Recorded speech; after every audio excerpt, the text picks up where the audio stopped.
So I didn't bring any cones out as targets, so we're going to get some brand advertising in there using a Lululemon bottle. Shameless plugging of a product there. So today we're going to work on some really basic returning and serving tactics. So we're just going to jump straight in on the deuce side, start with a forehand and just work our way across. So just going to take you through a few really basic technical things on the return. So you're just going to go right leg down with your footwork, small unit turn, not a big take back with the racket. You're going to keep the take back relatively short, and you're just going to have a kind of medium to longish follow through. What this is going to do is it's going to ensure really solid contact on a ball coming in fast, and you don't need to swing because you've got plenty of momentum from the serve. So like that, it's like you're almost catching the ball and then you're pushing it. That's at me.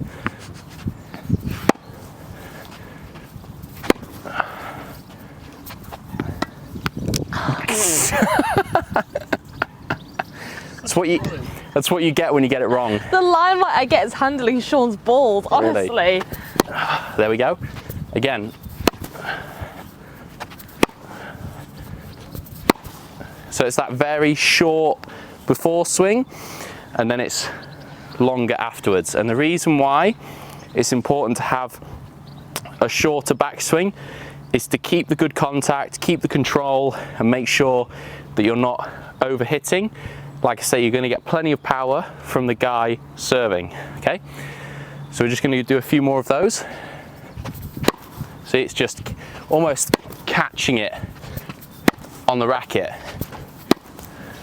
Okay, so now we're going to go through a few tactical things regarding the forehand return and a few reasons why you're going to stick to doing them. So the first thing is the direction that you want to hit. To keep it so simple is to go back in the direction of the ball. So you're not trying to change direction, you're just going back cross court on the return. The reason for this is balls coming in at pace are harder to redirect. So because the serve's coming in with a lot of momentum, you don't need to necessarily change direction. And also going cross court is going to mean that you're aiming into the longer part of the court, which is going to give you more margin for error, okay? So we'll just demonstrate that now. What am I doing? We're going cross.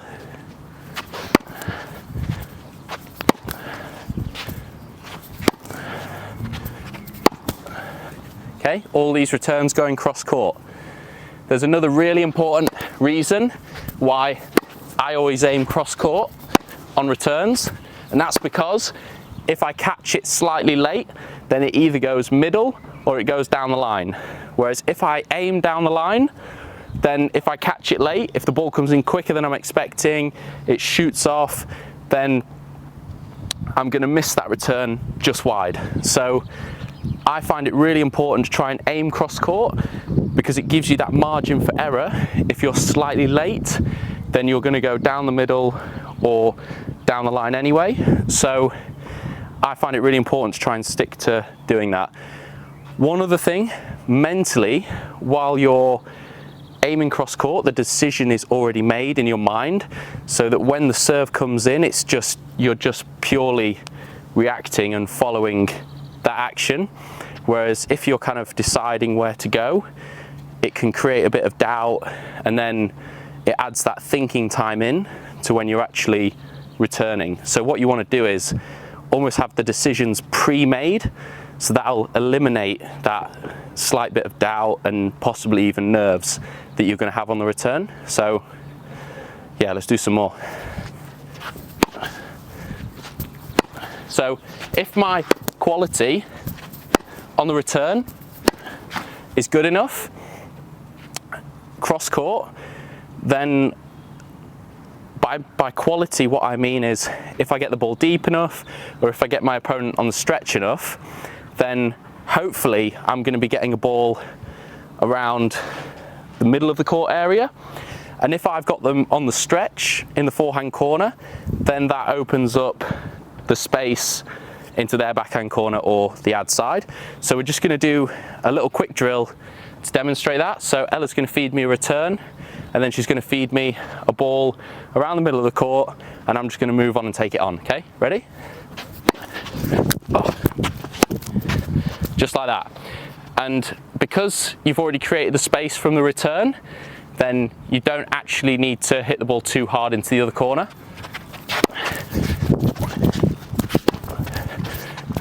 So I missed that one, but you get the idea.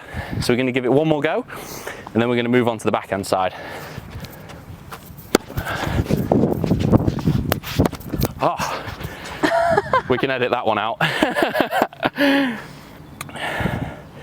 So I have to add actually that we haven't actually got anyone to hit me serves, so Ella was the next best option. I'm so flattered.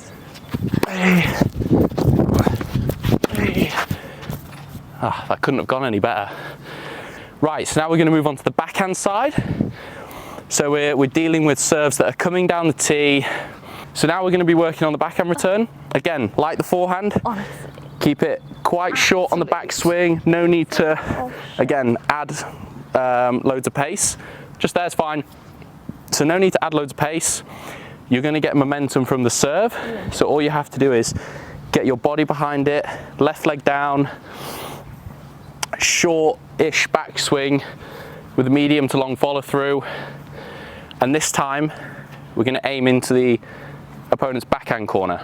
So you're going to take that like jab step, and then you're going to go again, short, medium backswing, and a medium to long follow through. Just ensuring that really good contact.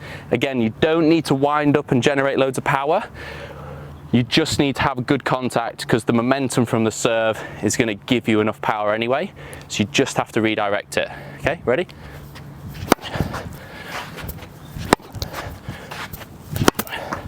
Good, that's fine.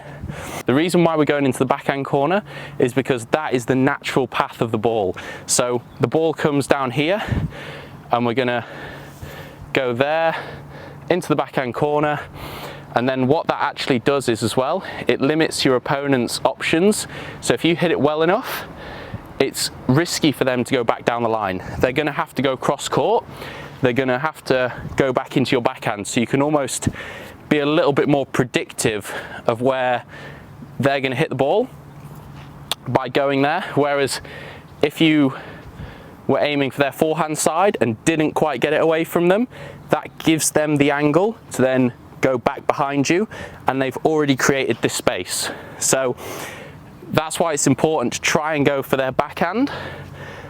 2 reasons. And also, again, the same thing with the forehand.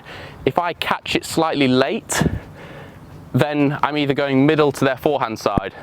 Whereas if I'm aiming for their forehand, then if I catch it late, it's going to go out. So it gives you that added safety by giving you a lot of margin. So we'll go again, go a few more, just demonstrate that again. If you come to the side.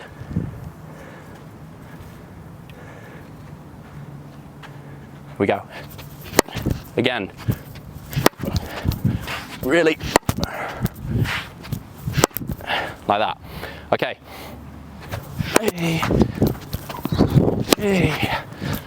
Okay, really nice and simple. Just those really simple patterns. Again, nothing fancy at the start of the point.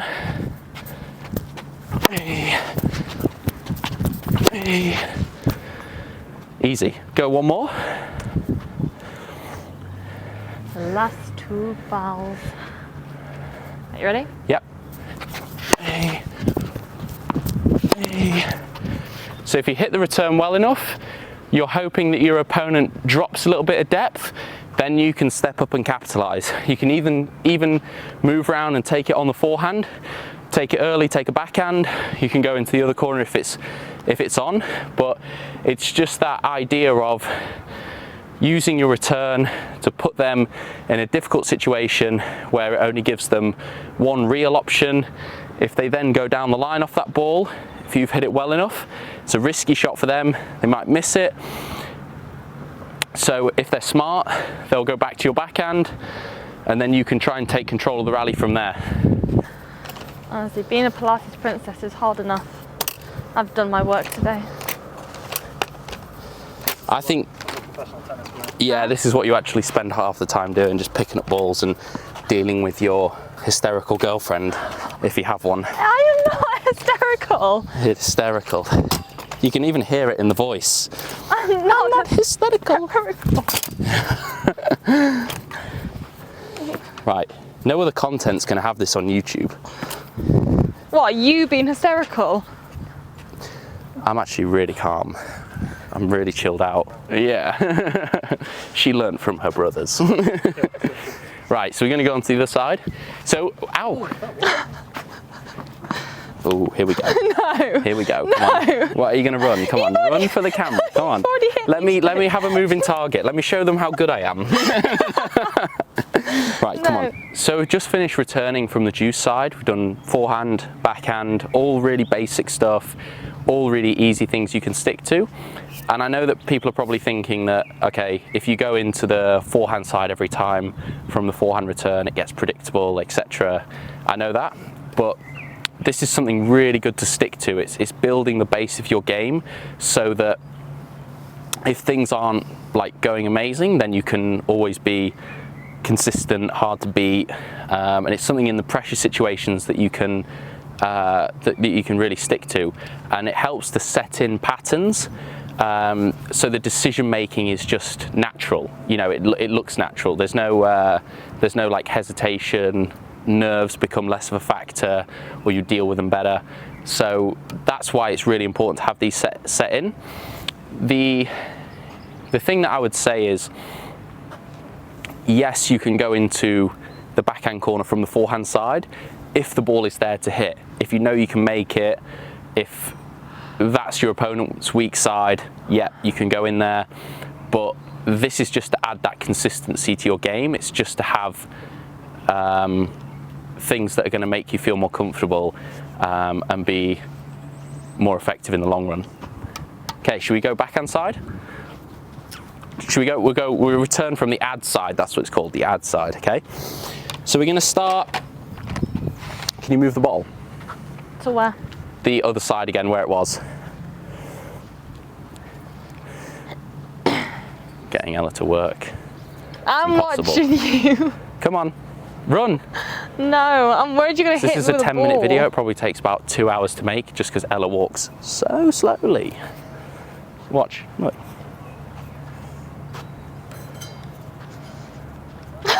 Even further, come on, even further. Bring it more towards me. There we go, put it there. Right, come on back. Run. Come on then. I ain't running, I'm in Pilates gear. Oh, really? You don't run in this kind of outfit. It's just not done. Okay. So again, we're going to have to make do with Ella's feeds, but it's fine. So what we're going to do now is we're going to do the forehand return again, and we're going to do that exact same technique on the juice side. It's right leg down, unit turn, and not a huge backswing, but quite a short backswing with a medium to long follow through. Okay, we go again. Yeah, that's good. Yeah, again. Remember, these balls are going to be coming in at speed, so there's no need for big backswings. Okay, you want to keep that control. You want to keep the good contact. Okay, to keep the consistency, keep it really easy with this decision making. When they go into your forehand, we're just gonna turn the ball back into their forehand side like we did on the juice side. This makes it easier because you're following the natural path of the ball. You're not trying to like manipulate it or anything like that. So you should just be able to almost block it into that forehand corner, like that. Oh, that was a bit. Okay. So the reasons why you want to do that is to make it harder for your opponent to then go back down the line. And what you hope to have out of that situation is another short ball around here when they're on the stretch and they're trying to pull it back cross court, so then you can move up and take control of the rally. So what we're going to do now is the same thing as we did before. So again, this side, and then a forehand over here, and then just about. You're countering your opponent by taking that space, taking it early, and then expecting their reply to be shorter down here. Go again. Watch out, Ed. You're literally in the firing line. Yeah, there we go. Perfect. Okay, so that's what you want out of that situation. It might not always come about.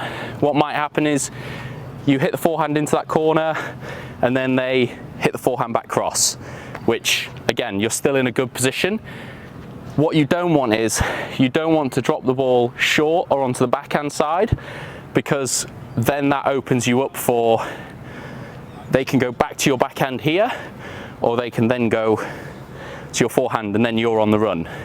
You want to be almost countering their serve, going into the space so that you can then almost predict where they're going to go next, or use your knowledge of the game to realize that the most sensible place they're going to go is back to your forehand.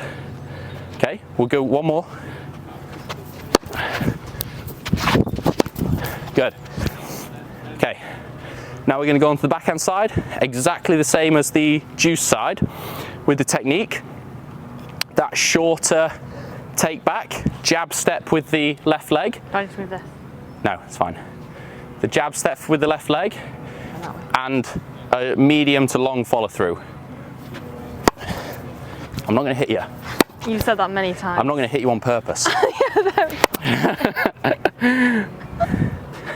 Just stay there, you'll be fine. I don't trust me. trust It's you. so far out of your way, trust me. Look, I'm not going to hit you, okay? Right, go again, go again. Stop being silly. Right, come on. Good. Here. It's good. Too quick, too quick. Slow. Slow the ball down. I'm fighting for my life here. Really? Good. Okay. So again, we're aiming cross court because of where your opponent is. If you go cross court and you add decent tempo, you have a good contact, you get it deep enough, then the angle for them to go line isn't really on so much. If they go line, it'll be a shaped ball, it won't be hit as well. So they're going to have to go back cross court. That means you don't have to recover as much, so you can hit the return and move to this position. Okay? If you hit the ball back onto their backhand, you're going to have to move here to be able to cover the forehand side. So you don't want that to happen, because that's going to be more effort. So what you want to do is use your backhand return, go cross, and then if it's a good ball, then you might get a shorter one, you can go into the opposite corner. Or if it's not hit so well, then you can still just recover to the backhand side, and you're still ready for if they do decide to go line or back behind. So this time you're going to go backhand cross. So you're going to go cross on the return and then into space. Again.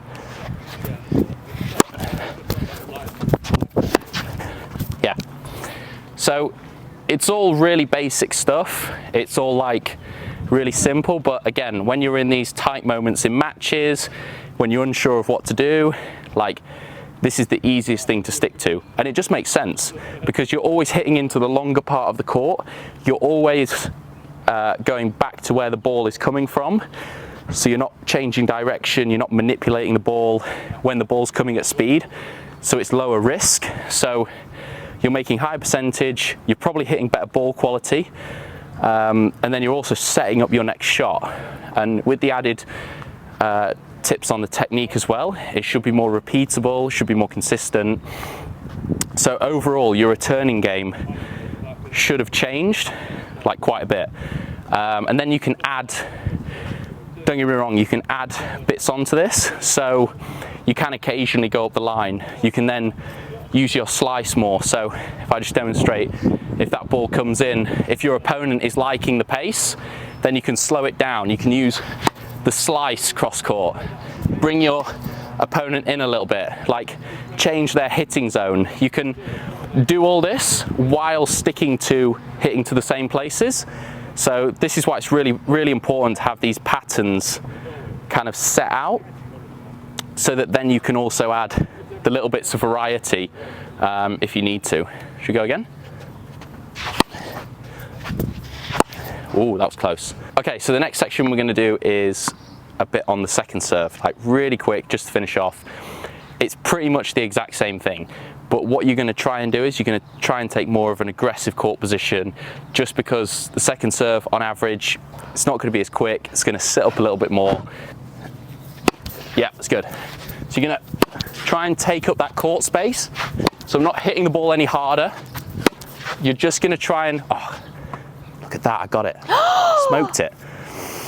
Sean! Yes, got the bottle. So yeah, you're just going to take the court position. Don't worry about winding up and hitting a bigger return. Just keep it very simple. Same thing on the backhand. You're just going to try and take that court position. Even on the single hander, try and take it on the rise. You can use your slice. Again, going into the same zones. The one thing I will say is, if the ball comes a little bit slower and you feel like you really have time, you're feeling good, then you can change your patterns. If the ball comes a little bit slower, you can then change the direction.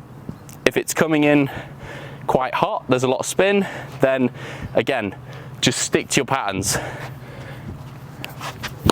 Woo! Okay, exactly the same thing from the ad side. You're just going to attack with your feet, with your court position. You're going to move up, take it on.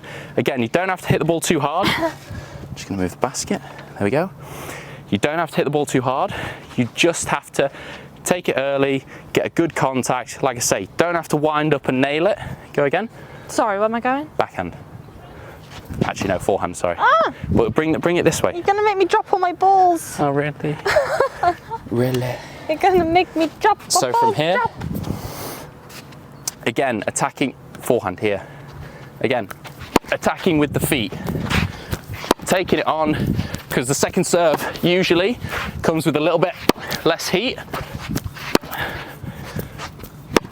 And then we go to the backhand. I know these are really quick, they're probably very unrealistic for playing a match, etc., because I'm having someone feed it, but it's just to show you the basic principle behind the idea. Okay, we go again. Again, take it early, take it on. Again, don't have to hit it too hard. I think this is a really good way to actually practice returning, because just the consistency of it, it's hard to get somebody to serve at you for like half an hour. So this actually helps you to really practice your technique. I actually do it quite a lot as a pro, and it really helps just to get things nailed in. And I often do 2 or 3 ball patterns, but you can do the exact same thing that we did on the first serve. You can do it with the second serve. So you hit so let's take an example. Backhand return, cross, you've hit good depth, short ball around the middle of the court, then go into space. And you just practice that. Nothing fancy, just really, really simple patterns that you can stick to that are reliable. So yeah, just to conclude, I think these are all really simple patterns you can stick to at home, you can practice, and then you can put them into matches pretty seamlessly, really. So hope you all enjoyed, and please give it a like, subscribe, any comments, any feedback, always welcome. But yeah, see you next time. Surprise!